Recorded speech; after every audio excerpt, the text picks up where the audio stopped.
Glória a Deus, é uma honra estar aqui com vocês nesse momento. É muito bom estar aqui com todos. Eu e a minha família, a gente de fato está bem feliz. A gente esteve aqui no Natal, foi uma bênção a cantada de vocês, glória a Deus. O nosso amado pastor Marcelo está lá na nossa congregação. Eu também queria estar lá, de verdade. Eu queria ouvir o nosso pastor, estou com saudade de fato. Então eu tenho que vir mais aqui, né, meu bem? A gente tem que vir mais aqui então. Mas de fato é uma honra estar aqui. Meus amados, vamos compartilhar a palavra do Senhor, o que Deus tem colocado nos nossos corações. Vamos refletir sobre a palavra do Senhor essa noite. E eu peço que vocês abram suas Bíblias em Números, o quarto livro da Bíblia, Números 13.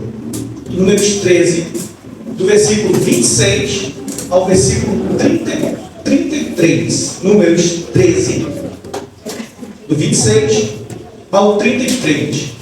Já está aqui na tela, quem quiser acompanhar pela tela também, pode acompanhar. Diz assim a palavra do Senhor: E caminharam, e vieram a Moisés e a Arão, e a toda a congregação dos filhos de Israel no deserto de Parã e Cádiz, e tornando deram-lhe conta a eles e a toda a congregação, e mostraram-lhe o fruto da terra, e contaram-lhe e disseram: Fomos à terra que nos enviaste, verdadeiramente mana leite e mel, brota leite e mel, né? E esse é o fruto. O povo, porém, que habita nessa terra é poderoso, e as cidades fortes e muito grandes. E também ali vimos os filhos de Anak, e os amalequitas habitam na terra do sul, e os heteus, e os jebuseus, e os amorreus habitam nas montanhas, e os cananeus habitam ao pé do mar e pela ribeira do rio Jordão. Então, Caleb fez calar o povo perante Moisés e disse: Subamos animosamente, possuamos-la em herança, porque certamente prevaleceremos contra ela. Porém, os homens que com ele subiram disseram: Não poderemos subir contra aquele povo, porque é mais forte do que nós. E infamaram a terra que tinham espiado perante os filhos de Israel, dizendo: A terra pelo meio do qual passamos a espiar é terra que consome os seus moradores. E todo o povo que vimos no meio dela são homens de grande estatura. Também vimos ali gigantes, filhos de Anak, descendentes dos gigantes. E éramos aos nossos olhos como gafanhotos. E assim também éramos aos seus olhos. Amém. Deixa a sua Bíblia aberta aí. Glória a Deus. Nós vamos refletir sobre esse texto. Mas antes de a gente começar a refletir, eu preciso contextualizar. Eu sei, essa é uma passagem bem conhecida da palavra de Deus, mas é muito interessante a gente contextualizar para entender de fato em que momento a gente está aqui nessa história. Muito obrigado, mano. É muito importante a gente contextualizar para entender em que momento a gente está aqui nessa história. Se você observar e começar a ler desde o início de Números 13, você vai observar que no versículo 1 e 2, Deus já faz uma promessa que já havia feito lá desde Abraão, que é: eu vou dar essa terra para vocês, para o meu povo. Então, Deus havia prometido que aquela terra, a terra de Canaã, seria dada aos filhos de Israel, ao povo de Israel. E aí, passou o tempo, né? O povo saiu do Egito e ele está à porta daquela terra, da terra prometida. Todo o povo, toda aquela multidão de gente está ali à porta da terra prometida. E aí o Senhor vem, aparece Moisés, você pode verificar isso mais uma vez em Números 13, 1 e 2, nos dois primeiros versículos. E o Senhor diz assim, ó: separa os homens, separa homens guerreiros e vão espiar a terra que eu, o Senhor, vou dar de herança a vocês. Então o Senhor havia prometido: vou dar essa terra de herança. Só que aí Moisés, obedecendo a ordem do Senhor, separou 12 homens. É interessante que a Bíblia diz que são 12 homens valentes, os chefes de cada uma das tribos. Da tribo de Dan pegou um, da tribo de Judá mais um, da tribo de cada uma das tribos pegou um chefe de cada tribo e foi espiar a terra. E eles foram com uma ordem bem direta, né? Moisés disse assim, ó: vão lá e vejam se o povo é forte ou fraco, o povo que habita na terra, né? Vejam se a terra é boa ou má. Vejam se a terra ela tem cidades pequenas ou ela tem fortalezas, cidades bem edificadas. Veja se tem árvores ou não. Então o povo foi espiar. Aqueles 12 espias, um de cada tribo, foi espiar a terra. E eles olharam e perceberam que a terra de fato era boa. Trouxeram frutos para comprovar que ali a terra era boa. E aí a parte que nós lemos é logo depois disso.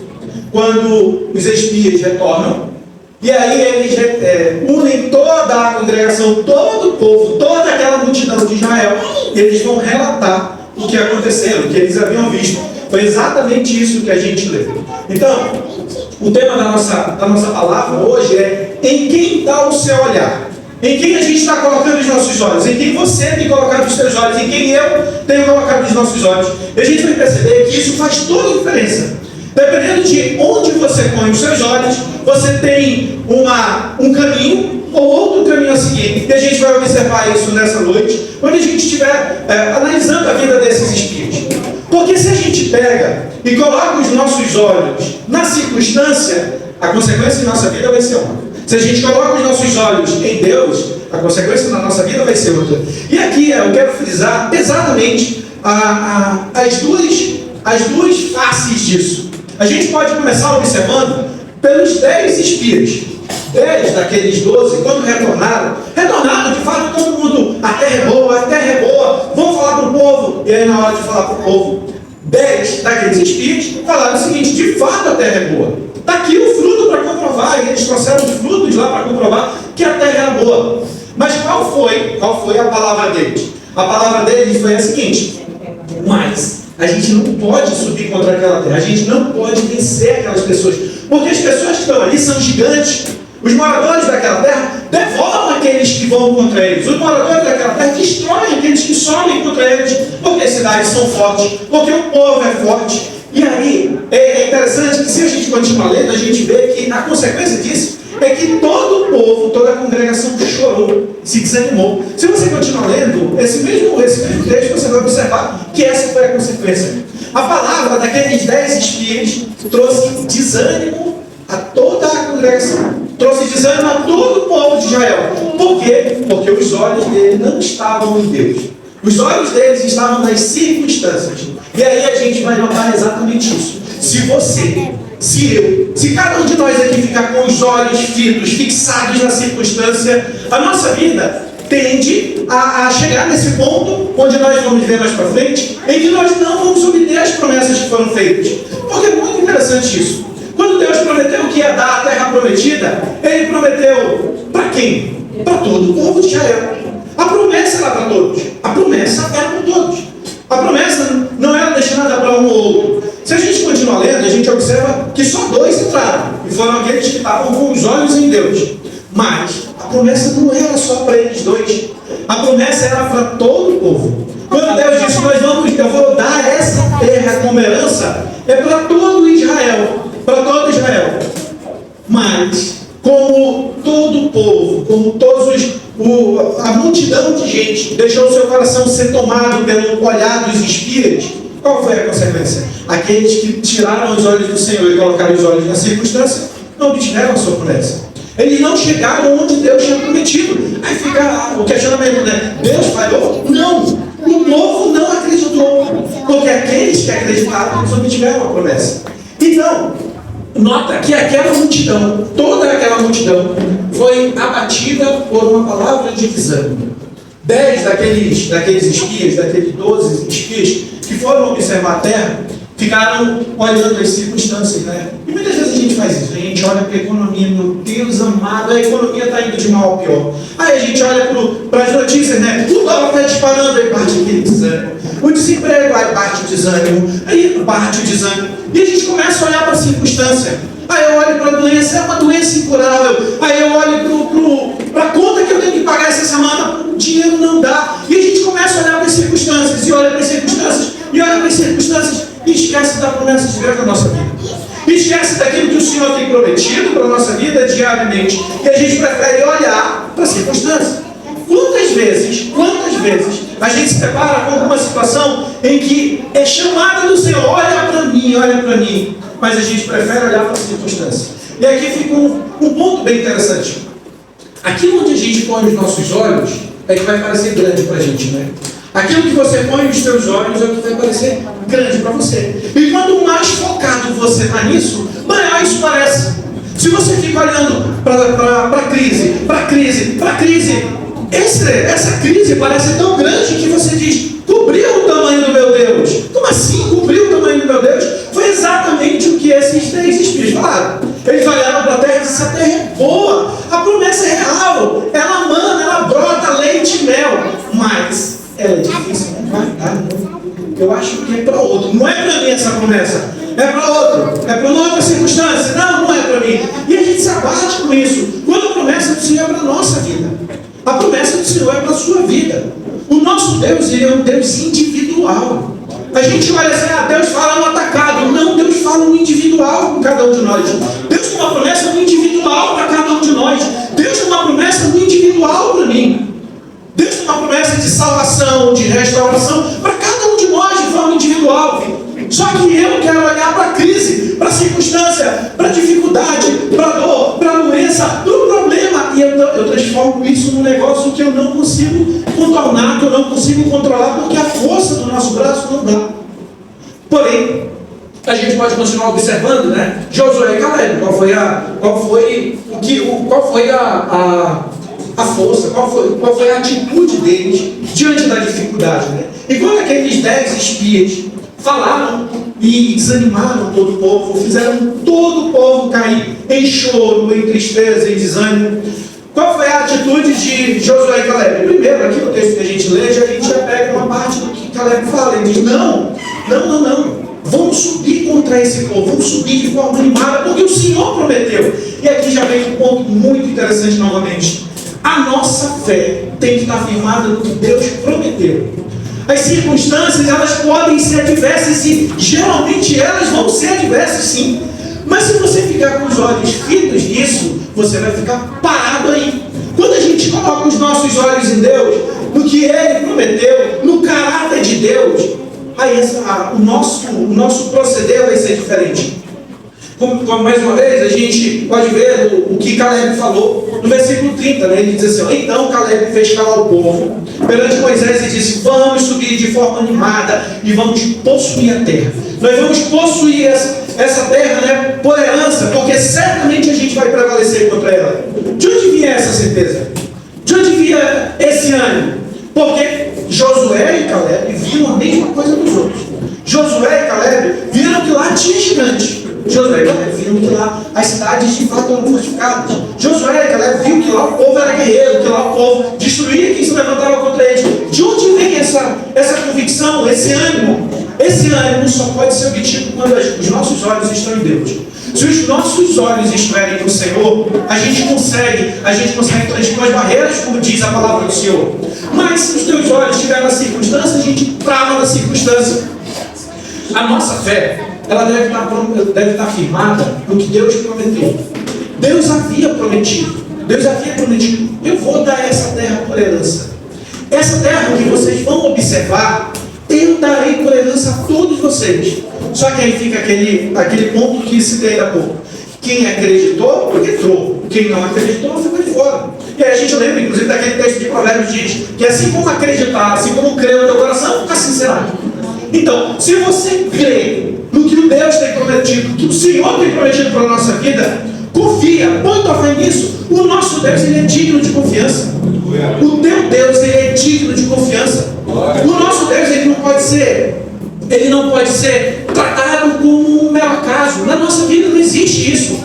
O Deus no qual a gente confia, ele é digno de confiança, ele não pode mentir. A palavra de Deus deixa claro, ele não mente, ele não pode mentir, a gente tem que firmar a nossa confiança nele. É muito interessante a gente observar, não só esse texto, né, que eu acabei de ler aqui de Caleb dizendo, mas eu vou pedir inclusive para os irmãos me acompanharem aí no próximo capítulo, não é onde estão mesmo, em números, mas agora no capítulo 14. Vamos ver a partir do versículo 6 até o versículo 9. Versículo 6, versículo até o 9, diz assim: E Josué, filho de Nun, e Caleb, filho de Jefoné, dos que espiaram a terra, rasgaram as suas vestes, e falaram a toda a congregação dos filhos de Israel, dizendo: A terra pelo meio do qual passamos a espiar é terra muito boa. Se o Senhor se agradar de nós, então nos porá nessa terra, e nola dará terra que manda leite e mel. Tão somente não sejais rebeldes contra o Senhor, e não temais o povo dessa terra, porquanto eles são o nosso pão. Retirou-se deles o seu amparo, o Senhor é conosco, não temais. Glória ao Senhor. A promessa de Deus, ela é infalível, porque foi Deus que prometeu. A promessa de Deus só é infalível porque foi Ele que prometeu. E Ele não pode mentir. Se Ele falou, a promessa vai se cumprir. Se o Senhor prometeu para a sua vida, vai se cumprir. Pode acreditar nisso. E olha como Josué e Caleb falam, né? Enquanto todo o povo estava lá lamentando, não vai dar, a gente chegou aqui na porta e a gente não vai entrar. Enquanto todo o povo estava lamentando, qual foi a atitude de Josué e Caleb? Eles rasgaram as suas vestes em protesto à lamentação do povo contra a promessa de Deus. De fato, contra a promessa de Deus. Rasgaram suas vestes. E qual foi a reação deles? Eles falaram que eles iam subir, deveriam subir, porque o Senhor havia prometido. E é interessante como eles tratam aqui, diz assim, se tão somente a gente confiar, se tão somente a gente não for rebelde, se tão somente a gente entregar a nossa vida, a promessa do Senhor vai se cumprir. Ele não prometeu? Então, se Ele prometeu, Ele vai cumprir. Se Ele prometeu, Ele é digno de confiança. Se Ele prometeu, vai acontecer. Independente do que está do outro lado, independente da circunstância. E daí que lá tem gigante, né? E daí que lá tem dificuldade. E daí que nesse momento é um momento de crise. O Senhor é conosco, o Senhor é o nosso Deus. E Ele não falha. O nosso Deus não vai falhar, Ele não vai te desamparar. O nosso Deus não vai te deixar de lado. O nosso Deus não vai abrir mão de você. E você precisa acreditar nisso. O nosso relacionamento com Deus ele é baseado em confiança, em fé, e você precisa acreditar nisso. A Bíblia diz: sem fé é impossível agradar a Deus. Sem fé é impossível agradar a Deus. Você precisa acreditar nas promessas do Senhor, nas promessas que Deus tem para a sua vida, para a nossa vida, e colocar a tua fé, a tua confiança nisso. Olha como eles falam, né? Olha como Josué e Caleb falam, né? O versículo 9: tão somente não sejais rebeldes contra o Senhor, e não temais o povo dessa terra, porquanto eles são o nosso pão. Retirou-se deles o seu amparo, porque o Senhor é conosco. Sabe aquele povo gigante? Sabe aquele povo guerreiro? A filha dos gigantes que moram na terra prometida e que o Senhor prometeu lhes dar? Nós vamos devorá-los como pão. Por quê? Porque a força está em mim? Não, a força não está em mim. Porque a força está em ti? Não, a força não está em ti. Porque a força está no nosso Deus. E o nosso Deus vai fazer se cumprir. Ele prometeu, Ele vai fazer se cumprir na sua vida. Ele vai fazer cumprir no nosso dia a dia. Mais uma vez, o nosso Deus é um Deus pessoal, de intimidade. Para de olhar para Deus como se Ele estivesse longe, lá distante, lá longe. Tem uma música bem antiga que eu gosto muito, que ela diz exatamente assim, eu não sei cantar, é só para ter a letra, que se cantava na época do Natal, né? Antigamente na igreja onde eu frequentava, diz assim: hoje eu sei o sentido do Natal. Na história tem o seu lugar. Cristo veio para nos salvar tudo. Ele é para mim. Peraí, vai chegar no ponto. Até que um dia você não assistir. Você pensa, tá, deixa eu abrir. Então que Deus não vive longe lá no céu, sem se importar comigo. Mas agora ao meu lado está, e a cada dia eu sinto o céu andar. O nosso Deus, Ele não está lá longe de você. Ele não está lá separado de você, distante de você. O nosso Deus é um Deus pessoal que habita aí no seu coração. Se você se entregou, se você entregou o teu coração ao Senhor, se você confia na promessa dEle, saiba que você está confiando na rocha eterna, aquela que não pode mentir. Aquele que tem as mãos estendidas, ele não tem. É lindo isso. Deus fala sobre ele, as minhas mãos, elas não estão fechadas. Ela não está encolhida, ela está aberta. O meu ouvido, diz o Senhor, ele não está tampado. Ele está aberto para a tua oração. Então por que a gente não clama? Por que a gente não põe nosso coração diante dele? A gente prefere confiar na dificuldade do dia a dia. A gente prefere confiar na dificuldade que a gente está no momento de saúde. A gente prefere acreditar no problema financeiro. A gente prefere confiar em qualquer outra coisa. Como assim? O nosso Deus é um Deus presente. O nosso Deus é um Deus que é íntimo seu, que não tem as mãos estendidas, que não tem as mãos encolhidas, pelo contrário, que tem a mão estendida. O nosso Deus é o Deus que, como diz lá em Hebreus, galardoador, recompensador que o busca. Aquele que se aproxima do Senhor, é necessário que confie nisso. Que confie que de fato o nosso Deus, Ele é um Deus recompensador, que Ele faz o impossível, que Ele faz acontecer. E aí, a gente vai olhar para a vida daqueles 10 espias e a gente vai olhar para a vida de Josué e Caleb. Os 10 espias tinham a promessa, mas eles não alcançaram a promessa. Eles não entraram, porque eles não confiaram. O olhar deles não estava no Senhor. O olhar deles estava na circunstância. Já Josué e Caleb, eles também tinham uma promessa. E de toda aquela geração foram os únicos dois que obtiveram a promessa. Porque o olhar deles estava no Senhor. E aí a gente percebe um ponto muito interessante. Onde está o nosso olhar?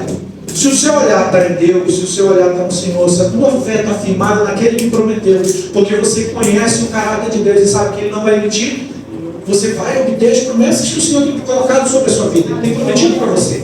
Agora, se você abre a mão e fica naquela indecisão, será? Eu vou fazer um teste. Não, irmão. Planta a tua fé. Planta a tua fé no Senhor. Confia no Senhor. Confia no que Ele tem dito, confia no que Ele tem falado.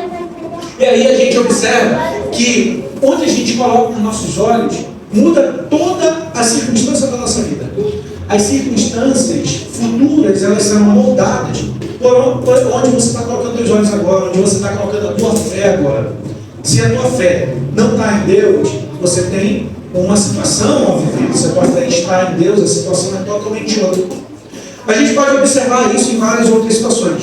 Inclusive, vamos passar aqui algumas páginas da Bíblia, né? Vamos ver lá em 1 Samuel 17. Peço que os irmãos acompanhem, abram suas Bíblias em 1 Samuel 17.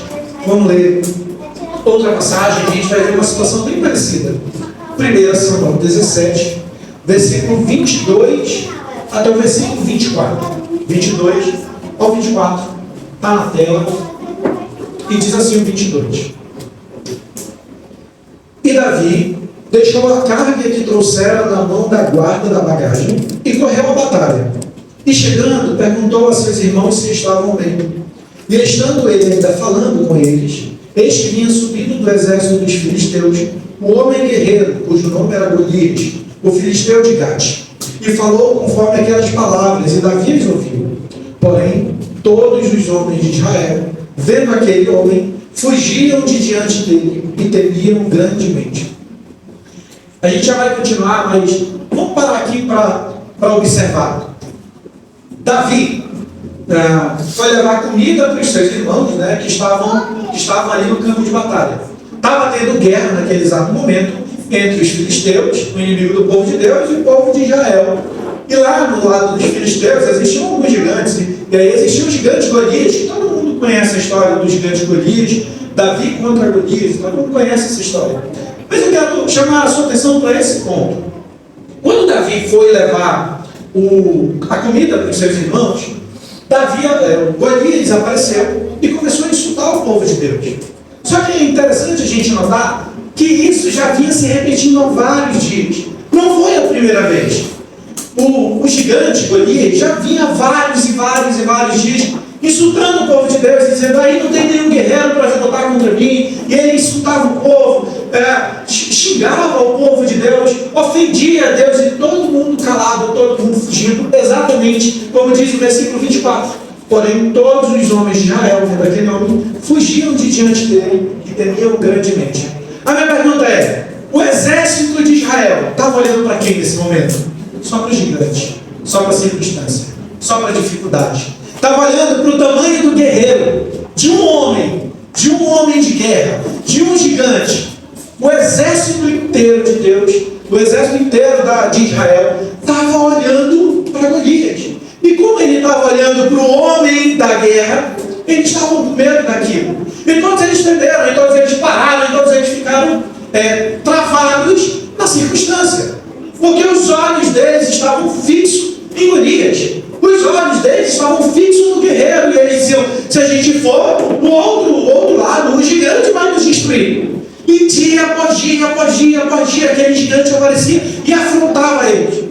E o exército de Deus, o exército de Israel, travado, congelado. Quantas vezes na nossa vida aparece um gigante, vem, desafia a gente, fala na nossa cara, e a gente trava de medo. E a gente para, porque a gente esquece de olhar para o nosso Deus, e a gente fica ali olhando para aquela dificuldade, para aquele gigante que está nos atormentando, para aquela tormenta que está nos afligindo, e a gente fica ali travado, e a gente fica ali parado, e nada faz a gente sair do lugar. Isso vai minando a nossa fé, minando a nossa força, vai gerando desconforto, vai gerando desânimo. Aí daqui a pouco você diz: quer saber, eu não vou mais para a igreja, não está mais dando certo. Como se isso aqui fosse um amuleto. Não está mais dando certo, quer saber? Vou parar. Parei. Não está dando certo para mim, dá certo para o outro, para mim não dá. A gente põe a nossa fé na circunstância, na dificuldade, e a gente para de olhar para Deus e depois a gente culpa a Deus. Não dá certo para mim, pode dar certo para o outro, para mim não dá. Na verdade, meu amado, é porque o teu olhar, ou o meu olhar, ou o nosso olhar, não está fixo no Senhor. Porque quando a gente está olhando só para o gigante, a gente trava. Porque sim, mais uma vez, o gigante vai aparecer na sua vida. O gigante vai se apresentar na sua vida, vai desafiar você. A gente gosta de repetir um texto que Jesus fala, mas a gente não gosta nem de pensar isso na nossa vida. Jesus diz assim: no mundo vocês terão aflição.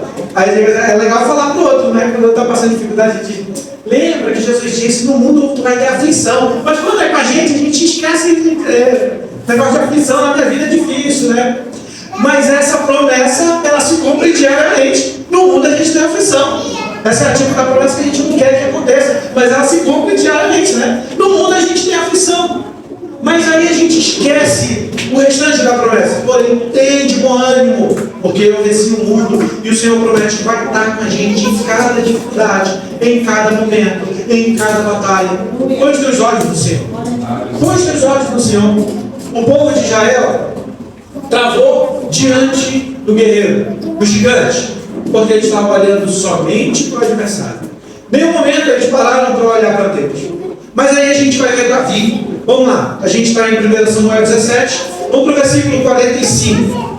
Samuel 17, 1 Samuel 17, versículo 45, e a gente vai ler até o 47.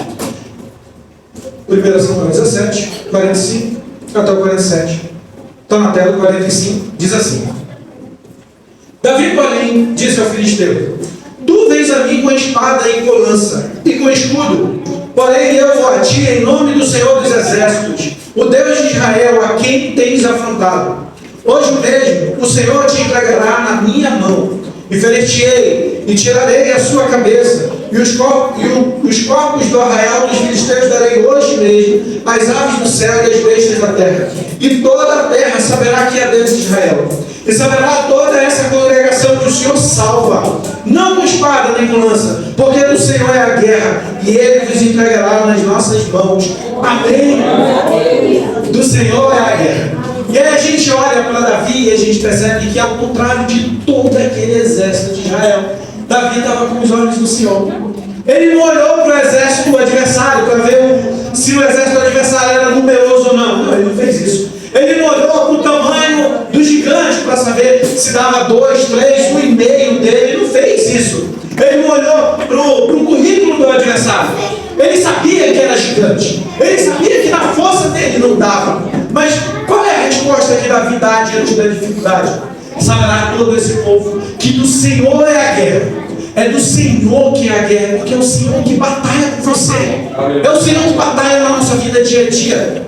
A guerra que a gente enfrenta dia a dia é do Senhor. É Ele que vai vencer por nós. A dificuldade vai bater a porta, como a gente falou ainda há pouco. A dificuldade vai aparecer sim, mas a guerra será travada e vencida pelo nosso Deus. Você lembra da promessa que existe lá em Isaías?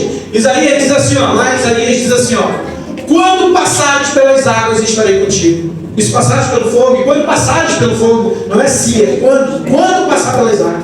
Quando passar pelo fogo, a chama não vai arder em ti.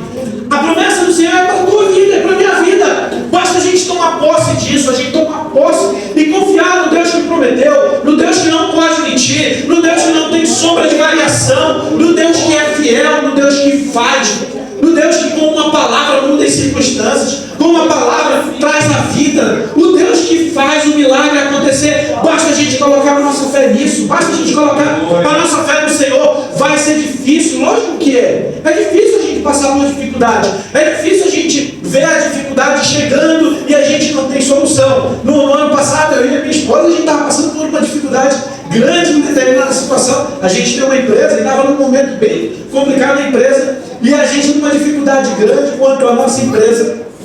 E a gente confiando, dizendo, Senhor, está chegando o momento, a gente não tem o que fazer, mas a gente confia no Senhor, a gente confia no Senhor, a gente confia no Senhor. Quando acabou as nossas reservas, quando a gente não tinha para onde olhar, foi quando o Senhor apareceu. Porque se tivesse ainda no meu poder, ele já fui eu que fiz. Se tivesse no poder da minha esposa, ele já fui eu que fiz, foi ela que fez. Mas não, quando se esgotou todas as situações, não tem para onde socorrer, apareceu um milagre. Porque quem guerreia por nós é o Senhor. Porque quem age no impossível é o Senhor. É o Senhor que age no impossível. E é o Senhor que vai intervir na tua vida.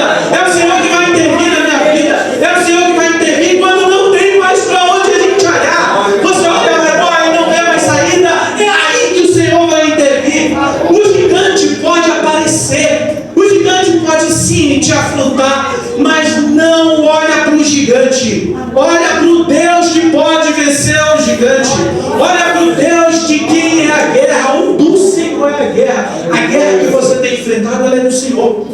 A guerra que você tem batalhado, tem tido dificuldade, dobra os teus olhos, dobra os teus joelhos, fecha os teus olhos, tranca a porta do teu quarto, vai conversar com o teu Deus, vem conversar com o teu Deus, vamos buscar o nosso Deus, porque nele não há sombra de variação. O nosso Deus não mente, o nosso Deus é fiel, e se ele prometeu, ele vai cumprir. Saiba que sempre vai ter um gigante na nossa vida. O Senhor falou isso, Jesus disse, ele falou que no mundo a gente vai ter aflição, mas a gente pode ver isso na vida de muita gente. A gente viu Josué, Caleb e os espias, ali tinha uma dificuldade, tinha um gigante aparente. A gente viu Davi e Golias, um gigante real, de fato, mas tem muitos outros. Porém, a circunstância é para mostrar, para moldar o caráter de Deus na nossa vida. Vamos analisar aqui. Moisés foi chamado pelo Senhor para libertar o povo. Aí o Senhor disse, vá lá com o faraó e diga para libertar o meu povo. E o faraó se opôs. Vieram as pragas até que o faraó libertou o povo. Ele não tinha mais o que fazer, libertou o povo. E o povo saiu para adorar o seu Deus. E de repente o faraó teve o coração endurecido e foi atrás do povo de Deus. E foi, vamos dizer assim, a caça do povo de Deus. E aí chegou um momento em que Moisés e toda aquela congregação estava de cara para o mar. Atrás vinha um exército. Olha o gigante aparecendo aí. E aí Moisés diz, ora ao Senhor, o que eu faço? E o Senhor diz, marcha. O que parece total loucura. Porque o mar está à frente, para onde eu vou? Põe o teu pé para andar, põe o teu pé para marchar, continua andando que o milagre vai vir. Não vem de você a provisão, vem de Deus a provisão. E onde você não olha, onde você olha e diz, aqui não tem situação. Um dia desse eu escutei uma frase que eu achei muito legal. A fé é como dar um passo e Deus coloca o chão. Você dá um passo e Deus coloca o chão. Primeiro você dá o passo. É que a gente quer colher o fruto sem ter plantado a fé antes. Eu quero que Deus faça maravilha na minha vida. Agora, então bora agir com fé. Não, a fé é difícil porque a fé ela tem que ser provada num momento difícil. Eu não quero passar por um momento difícil. Dá um passo, Deus vai botar o chão. Dá um passo, Deus vai botar o chão. Confiando, logicamente, sempre no Senhor. É o Senhor que vai colocar o chão, é o Senhor que vai mudar a circunstância. Mas a gente pensa, por exemplo, tudo bem, Moisés e o Mar Vermelho. Pensa na vida de José. José foi vendido como escravo. Foi traído pelos seus irmãos, vendido como escravo. Se não fosse ruim o suficiente ter sido vendido como escravo, foi lá morar na casa de Potifar e de repente a esposa do Potifar, né? O nosso pastor Reginaldo chama ela de Patifona, né? A esposa do Potifar, ele tentou agarrar José à força, agarrar de fato, ter relações com José. Ele fugiu. Qual foi a consequência disso? Cadeia nele, né? Olha aí o gigante aparecendo. Já não era um gigante suficiente ter sido vendido como escravo. Agora eu fui parar lá na cadeia porque eu fui fiel. Mas ele permaneceu fiel. Permaneceu olhando para o Deus que não pode mentir. Para o Deus que havia prometido para ele. Lá na juventude de José, Deus havia feito promessas, né? Ele havia tido sonhos e Deus tinha feito promessas. E José estava firme nessa promessa. Você não acha que José teve um momento de choro, de dor, de desânimo? Mas em todos os momentos ele foi lá e colocou a sua fé no Senhor. Eu confio no Deus que não pode mentir, no Deus que prometeu, no Deus que é fiel. E esse Deus, do dia para a noite, enquanto José dormia, mudou a história, mudou a situação, mudou a vida de José. Então, meu amado, que a nossa fé esteja no Senhor, que a nossa fé esteja firmada naquele que não mente. Olha Gideão. Gideão foi chamado por Deus para libertar o povo de Israel no tempo de juízes, né? O anjo do Senhor apareceu para Gideão e disse: varão valoroso, né? E Gideão disse: quem eu? Mas eu sou menor. Começou a botar dificuldade. E aí o que o anjo do Senhor disse para ele? Você vai libertar o povo de Israel. E aí Gideão vai lá, chama um exército, um monte de exército de 32 mil pessoas. Aí o Senhor disse o seguinte: peraí, 32 mil pessoas, se você vencer, tu vai achar que é a força do teu braço.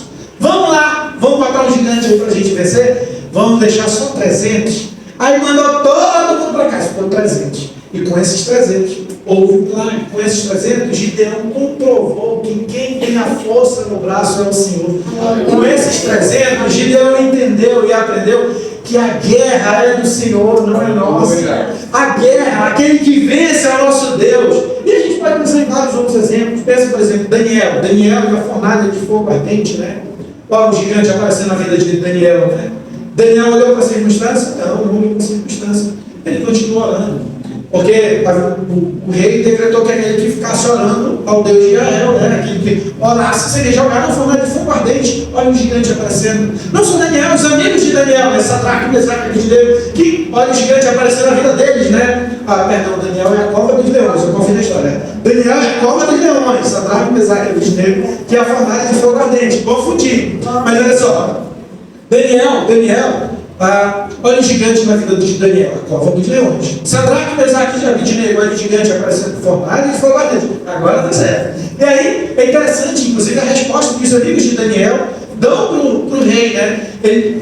O rei diz assim: ó, eu quero ver quem é que vai livrar vocês da minha mão. Ele diz: sabe, ó rei, que o nosso Deus pode livrar, mas se ele não livrar, se ele não fizer nada, a gente não vai dobrar o joelho diante da estátua de ouro que tu fizeste. Por quê? Porque a nossa fé, o nosso olhar para o Deus Todo-Poderoso.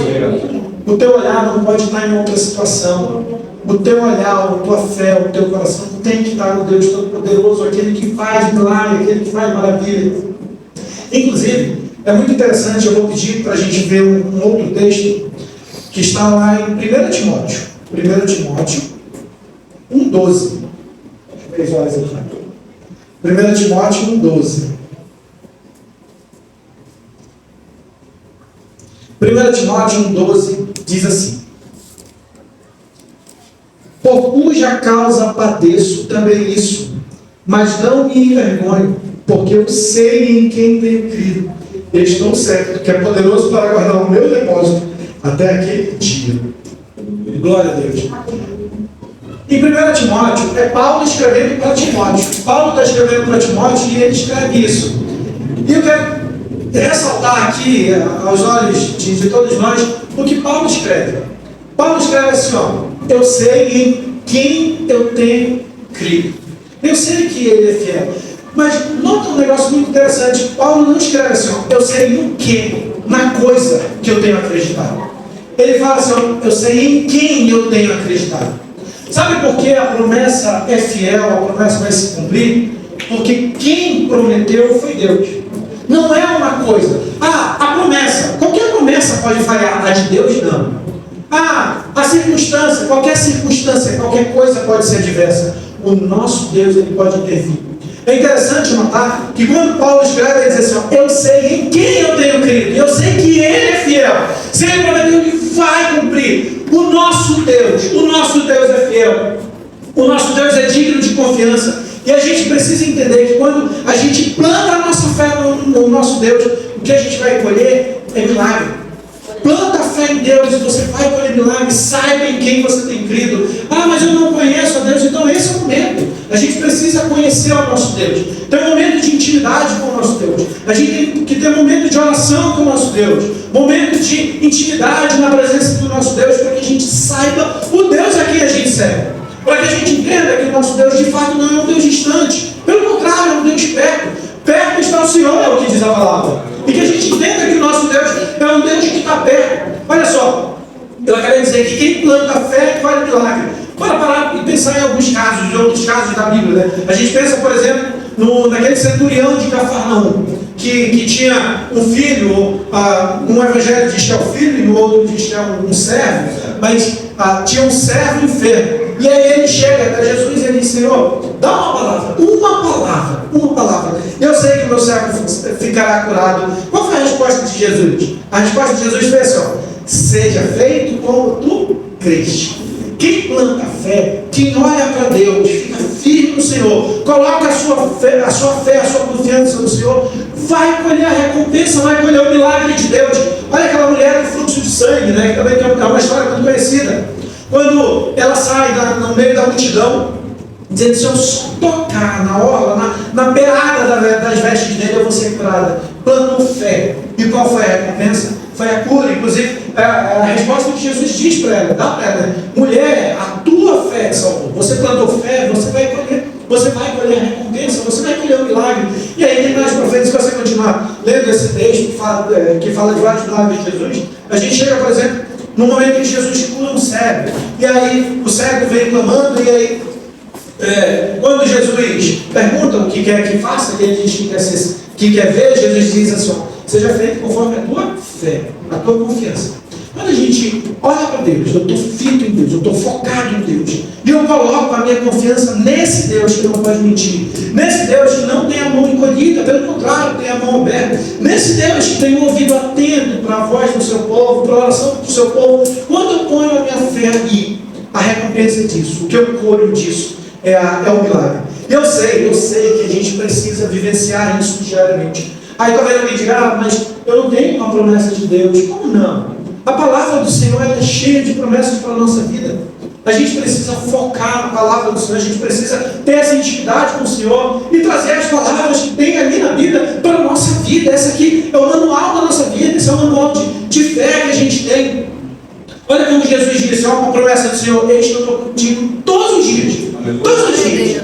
Que promessa eu quero, além dessa, que o nosso Deus está com a gente todos os dias? Olha o que o Senhor fala, mais uma. Jesus diz assim: aquele que perseverar até o fim, esse será salvo. E é interessante que a Bíblia fala o seguinte, né, que se a gente confiar no Senhor só por essa vida, a gente é o mais miserável de todos os homens. E aí o Senhor promete para além dessa vida. Além dessa vida. Qual é a nossa maior esperança? É um dia estar na glória com o Senhor. Essa é a nossa maior esperança. Aí muita gente se prende no fato de que, poxa vida, eu estou com uma dificuldade intransponível e eu não consigo vencer e eu vou largar a fé. Meu irmão, a nossa fé é para a vida eterna. Aqui a gente tem sim os milagres, as recompensas de Deus, mas o maior milagre que o Senhor pode fazer na nossa vida é nos receber e nos levar e nos guiar até a vida eterna, onde todos nós iremos nos encontrar com o Senhor em nome de Jesus. Que promessa a gente quer além dessa? Aquele que permanecer fiel até o fim, esse será salvo.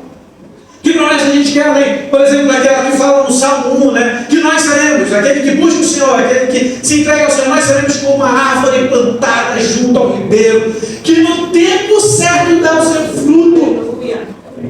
O Senhor é com a gente, meus amados. O Senhor é com você, na dificuldade.